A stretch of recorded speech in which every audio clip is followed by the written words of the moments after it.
speaking of Buloyski, dahil nga inopen na ni Someday, no? Yung topic na Buloyski, ibigay na natin kay Someday yung topic na Buloyski. Aba! Oh, pagkalaki-laki naman yan. No? Pagkalaki-laki naman ng tarpaulin ni Buloyski sa Estados Unidos, sa New York. Oh. Bakit kaya hindi mangampanya si Buloyski doon, ano? Kung sakali, kunyari, payagan si Buloyski. O, Buloyski, labas ka muna sa Oblo. Sige, papayagan ka naming mangampanya. O, papayagan ka naming mag-ikot sa labas, sa sa loob ng Pilipinas, no? Buong Pilipinas. Pero dapat, bago mo ikutin yung buong Pilipinas, mangampanya ka muna sa Estados Unidos, diyan sa New York. Ayan. Oh.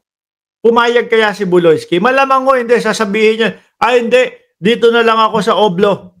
No? Magstay na lang ako dito sa Oblo. Bakit? Pag Estados Unidos ho, mga kababayan, nangampanya, panigurado ako, dampot yan. Panigurado ho ako, hindi na pauuwiin ng Pilipinas yan, mga kababayan. Ano ho? Totoo kaya to, edit lang nila. Ano sa tingin ninyo? Ano? Bagay, madami naman ho silang pera. Oh. Bagay, madami naman po silang kaperahan para magpalagay ng ganito. Pero parang nonsense. Ano ho? Parang nonsense. Maglalagay ka nung ganyan, kibuloy para sa Senado. Ang karamihan po, 90% o 80% makakakita niyan. Ibang lahi po at mga Amerikano.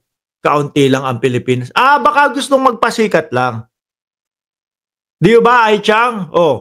Baka gusto lang sabihin na, naku, tingnan mo sa Estados Unidos, mahal na mahal si Buloyski.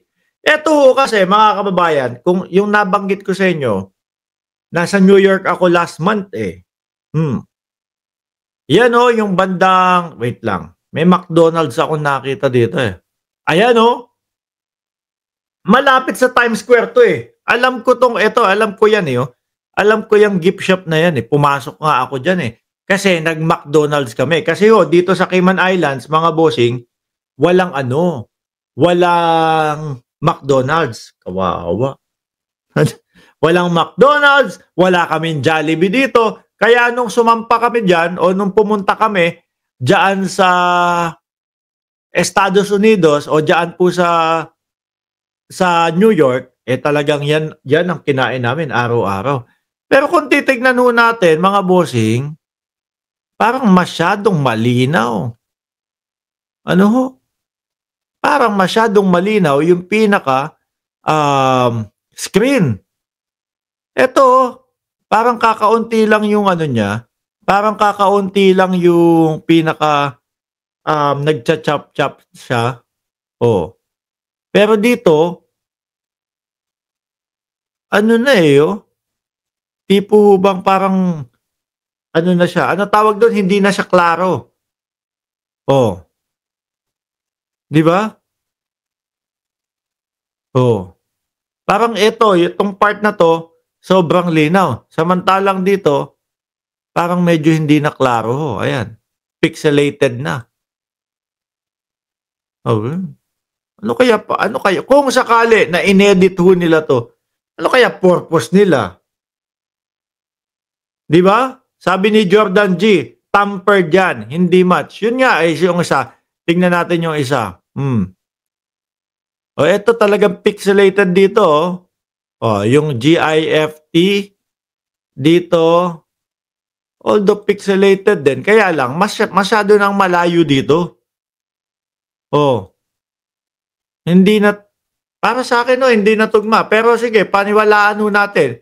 Kasi sinasabi sa SMNI, totoo daw ho to. Di sige, bahala kayo. Di totoo na. Ang importante, hindi mananalo si Buloyski. Ang importante sa mamamayang Pilipino ngayon, nasa number 27 pataas si Buloyski. Yun ang importante sa amin. Bakit? Wala namang gagawin din yan. No?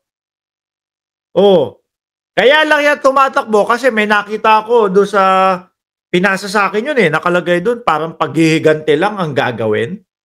Oh, 'di ba? Kaya tumatakbo, eh, para bawian lang yung mga taong nagpalongko sa kanya o nagpakulong sa kanya. Kaya tumatakbo din 'to mga kababayan, eh, para proteksyonan din si Duterte, mga bossing. Kaya din tumatakbo 'to, baka sakali na pala rin, eh, maikawala niya yung kanyang sarili, mga kababayan. Pero yung para po sa bayan, putang ina, napakalayo ho nun mga bossing. Napaka-imposible. Ay, sorry. Sabi kasi, hindi to ano, Mark Ramos Uncensored, eh. No, main channel to. Bawal magmura. Oh, hindi kasi kapagka makikita mo naman si Buloyski, mapapamura ka, eh. Kung ano-ano ho yung sinasabi, eh. Ano? Yung doorknob ko doon, diamante. Yung ano pa ba sinasabi nito? Ang kaluluwa nyo, kapag kayo hindi kayo dumaan sa akin, ang kaluluwa nyo ay mapupunta sa impyerno. Anak ng tinapa. Sa akin ang universe. Oh. Mapapamura ka talaga, eh. Sabi ni Someday, mas interesado ako doon sa Popeyes. Oh. Kesa kay Kibs, inuulam ko yan minsan, yung Popeyes chicken. Ay, oo. Ako, 4 pieces agad ang binibili ko dyan. 4 pieces na Popeyes chicken, tapos merong kasamang french fries. Tapos merong yung biscuit. Oh, sarap. Sabi ni Justin sa Pico, tandaan nyo, nagligtas sa ating bansa, sa ninuno natin, ang Amerika. Dapat pasalamat tayo sa kano. Maging Pinoy sila, sabi.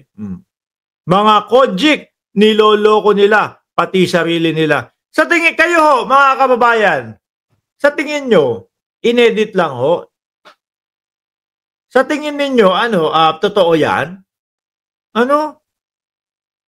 Kasi pagka tinignan ko dito, etong part na to, yung mataas, clear pa, eh. Pero etong kung makikita mo yung, ayan, I love New York gifts, no? Pixelated na, eh. Oh. Di ba? Anyway, ang pakialam lang naman ho natin, mga bossing, eh, kung makakapasok ba si Buloyski o hindi. Pero sa nakikita naman po natin, kahit anong gawin po nila, mga kababayan, eh, malabong makapasok si Buloyski. Sabi ni ako, si Mary Grace Piatos, wanted nga sa Amerika yan, eh. Magbi-billboard pa. Baka hindi ho payagan. Siguro sasabihin ng Estados Unidos. No? O sige, papayagan namin na maglagay kayo ng billboard diyan mismo. Pero, huwag kayong aangal. Lalagyan natin sa ulo yan. Wanted. Di ba? Lalagyan natin. Tapos ilalagay natin kung magkano yung gusto nating ibigay doon sa makapagtuturo. Pero ako naniniwala ho, mga kababayan. Nag-uusap na ang Estados Unidos at ang ating bansa para po sa paglipad ni Buloyski pabalik ng Estados Unidos. Eh paano kung manalo, Mark, si Buloyski? Pwede bang pigilan na mailipad si Buloyski? Huwag nyo nang isipin yun. Total naman, kung makita mo yung pangalan ni Buloyski, ang layo-layo. Huwag nyo nang problemahin yung hindi naman dapat problema. Hindi ba? Huwag nyo nang paguluhin pa yung utak nyo o huwag nyo nang pasakitin yung utak nyo na poproblemahin yung pagkapanalo ni Buloyski. Eh kitang-kita naman ho natin ang layo nung kanyang pangalan doon sa top 12. Di ho ba, mga bossing? Kaya hayaan na natin yan, si Buloyski. Ma'am Deborah Gonzales, morning Mark. Lagi akong nanonood ng Mark Ramos vlog mo. Salamat po.